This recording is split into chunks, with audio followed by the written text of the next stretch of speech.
Hello, my name is Eddie Sanchez, and I have the privilege of interviewing a former board member. Really, it's an honor to interview this gentleman, Sig Sanchez, who served on the Board of Supervisors and who's going to relate to us some of his experiences. Sig? Thank you, Eddie. My name is Sig Sanchez, and I got into local government by accident. It certainly was not programmed. I'll tell you a little story how that came about. I was farming in Gilroy, and I had a piece of equipment that broke down, and I took it into the tractor shop to have it fixed. And the mechanic was on the Gilroy City Council, and he suggested that I might be interested in running for Gilroy City Council. And there was a vacancy, and I thought about it for a few days and decided to maybe it might be of interest. I had been interested in the community, active in the community for some time. Anyway, in those days when the city was Gilroy was a small city, and in those days you went down to City Hall, you took out your nomination papers, you got the signatures that were required, and you waited for election. There was no forums. The newspapers weren't all that interested. And anyway, I spent 4 years on the city council, and then it was suggested by some friends that I might be interested in running for the County Board of Supervisors, which I did. And in the primary, there were 5 candidates, including the incumbent, who, by the way, was a very nice individual. The district was a small district. It was South County from the Coyote Narrows. We only had 3% of the population. I ran for the County Board of Supervisors and elected in '63 and spent 16 years there. You know, in those days, I thought I might comment on the cost of elections. The most money I ever spent for an election was $15,000, and the last $5,000 was sort of wasted, because at the last minute you get a little concerned about whether if you don't, you might lose, and if you do, you find out it wasn't needed. But anyway, another little story about being on the Board of Supervisors that might be of interest. The Junior Chamber of Commerce brought a lawsuit against the county on the basis that the one man, one vote rule. As I said earlier, the South County only had 3% of the population. The one man, one vote rule said that each district had to have no less than 17.5% of the population, or more than 25%. So they brought a suit, and we used the Monterey County formula for the lawsuit, and the one district in the South Monterey County was only 11%. So the board approved that, and the Junior Chamber of Commerce was not satisfied, so they sued us once again. And so I ended up with the South County, Los Gatos, Saratoga, and Montserrat. So I concluded during my first term after this redistricting that anybody with any knowledge or good name recognition in South County would no doubt beat me come election time. Well, fortunately, I got a free ride, which I felt pretty good about. At least I had enough ego in me that I thought, well, I must be doing a pretty good job, otherwise I would have had some competition. So anyway, that's how I got into local government. I've spent 55 years at it, 16 years on the board of supervisors, 10 years at the city council, and 30 years at the water district. When I retired from the board of supervisors, it was an appointed position in the water district, and I just retired a year ago. That's very interesting, Sig. Now, let's start with one of the projects that was the least popular. Had to do with transportation and dial-a-ride. Yeah, well, dial-a-ride, in fact, you know, we like to speak about our successes, not our failures. but we did have a failure in dial-a-ride. Let me briefly tell you what it's all about. Dial-a-ride was almost like a taxi service, but on a mass basis.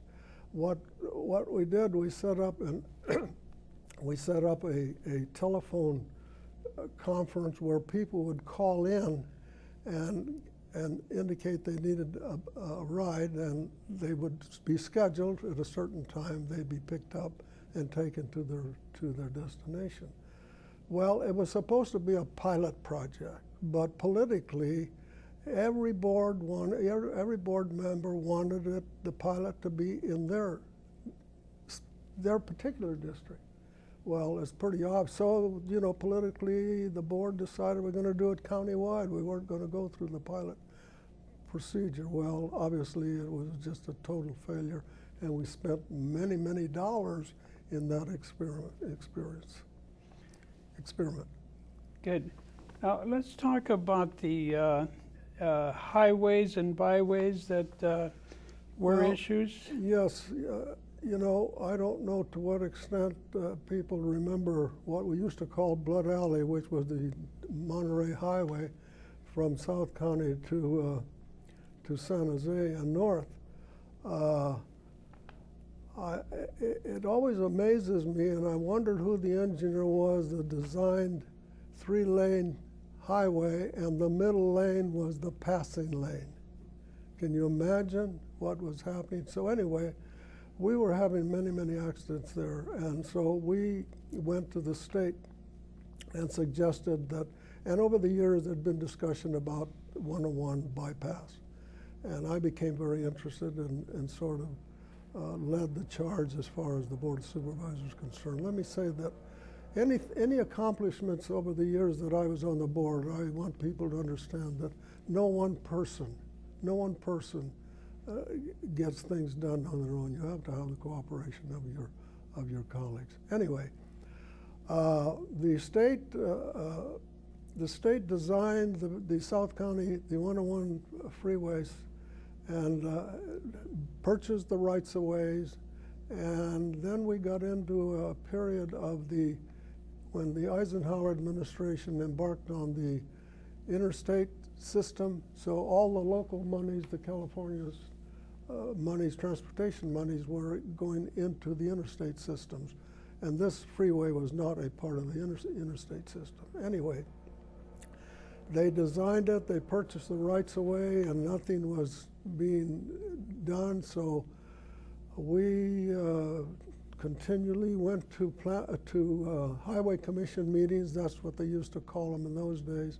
I must have attended 15 of them, and were almost entirely unsuccessful. The state had a lady by the name of Gian Turco who was interested mostly in bike paths and beautification, so we weren't making much headway. So we went to our Senator Alquist and asked him if he wouldn't help us get this thing moving. And by the way, there was some opposition to the construction on the basis that it would be growth inducing, so we had some opposition from some of the people in the community. So anyway, Senator Alquist went to Governor Brown, Jerry Brown, and they came back with a proposal that if we would reduce the 3 lanes to 2 lanes and eliminate 2 major intersections, we could get it built. So we did. We got it built, and of course, you know, obviously, when we look back, they should have built the entire system, which they didn't. But later, 10 years later, we added the balance of the lanes, which is in existence now. So that's kind of the story about the freeway systems. Also, you know, of interest to somebody that might be looking at history, we had Santa Clara County built the expressway system. That system, an expressway system is sort of a modified freeway system. The only difference really is that in the expressway system you have limited access, where on the freeway system you have the interchanges, are the only ingress and egress to the freeway. So anyway, we built the Almaden, the Almaden, we built a system with a square loop, which was designed by our public works director at that time, a modified interchange system. We have the Central Expressway, Almaden Expressway, and the system has worked well for many, many years. Very good. Now, the part of the freeway that runs from South County into San Jose bears your name. How did that come about? Well, certainly it wasn't on any of my doings. Susie Wilson, who took my place on the Board of Supervisors when I retired, sort of initiated the idea, and Dan McCorkindale carried a bill in Sacramento, because the policy that they have at the state level is that you don't name structures or highways for people until they've passed on. So I found out quite by accident that this was going on. I was in Sacramento lobbying for a water district issue, and I was meeting with some of the legislatures up there, and everywhere I went, somebody says, "Hey, Sig, I signed on the bill for your freeway." And I went to another one. I got the same story, even some that weren't even from the county. And I said, finally I went to Cortese, who was in the legislature. I said, "Dom, what is this?" He says, "Well, we're supposed to keep it a secret. We're going to name that freeway after you." So that's how it was. That's how the name came about. So I'll tell you a little story. You know, prior to the second phase, I took a lot of heat. People continued to tell me, "Hey, Sig, when are you going to fix that freeway of yours?" They started calling my freeway before there was ever a sign on it. So I got the satisfaction after the final stage was completed. Well, then that all went away. That's good. That's a good answer. Let me ask you this now. The Board of Supervisors, you were on the Board of Supervisors for how many years? For 16 years. 16 years, and then you went to the Water District? I went to the Water District, and I stayed there for 30 years. What was the significant things that occurred while you were on the board of the Water District? Well, I think water probably is the most important thing that I had an opportunity to deal with and spent a lot of my time at. And I have to give credit to some of the old timers who built the reservoirs that we have in this county. We have 10 reservoirs. 50% of our water supply is imported from the San Luis Reservoir and the state aqueduct. We have a contract with the state for 100,000 acre feet South Bay Aqueduct and 153 acre feet from the federal system that is delivered through the Pacheco Pass tunnel. That became a very, the county at that time had flood control and water importation. And the county board dedicated the South Bay Aqueduct. When the San Luis project was completed and we were going to start importing from the feds, that became a big political battle. The issues was, is the water district going to be the importing authority, or is the Board of Supervisors? And then we went back and forth and back and forth. And finally it was decided that the water district was really the water agency, and we merged the flood control and the county's water agency into the Santa Clara Valley Water Conservation and Water District, which is now Santa Clara Valley Water District. Doesn't have the conservation name in part of it. You know, I jumped a little bit ahead of my time, and I hope you forgive me, but there was something to do with the parks that we have now. How did that come about? Well, when I went on the board, the county really was not in the parks business and really we're just embarking on parks. In fact, I use the example that the Coe family gave the county Coe Park. And what did the county do? They gave it to the state. Now, and then following a few years later, we were out there buying parks similar to the Coe Park. So the county embarked on a park system about the middle of, in the 60s. And we purchased, for example, the old Almaden Mines property. And there's a little story to that one, and probably maybe I shouldn't even comment, but it was brought to my attention by a constituent that the owners of the mine property were auctioning the property off. And it was scheduled for to go to auction in about 2 weeks. So we got a little excited about the possibility of maybe buying that property. So we got the administration, and we contacted the people that owned the park, and we negotiated a deal and purchased. In fact, it was an important purchase, not only from a park standpoint, but the fact that the western portion of that property was beautiful for a home development. So from a standpoint of open space, we were able to discuss. And then, of course, we bought the Grant Ranch, the Stevens Creek Park, and the county has continued to purchase, because at that time we went to the voters, and the voters voted bonds to purchase parks.